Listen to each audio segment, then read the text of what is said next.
کم بل چیرته کمی زنانه سره مینه شروع کړې ده نن مې درته په دې قطع کې زهر اچولې نن مې د ځان بېغمه کوخه محبت د اسلام ورورولي د اسلام هغه محبت نه چې دا کوم مشقان استعمالوي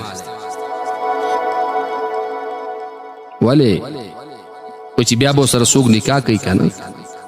او نکاح نه بعد خو ټولو ته معلومات دی چې څه کېږي وي دا زمونږ غیرت نه مني هلکه وي زبردست اخلاق لري زبردست انسان دی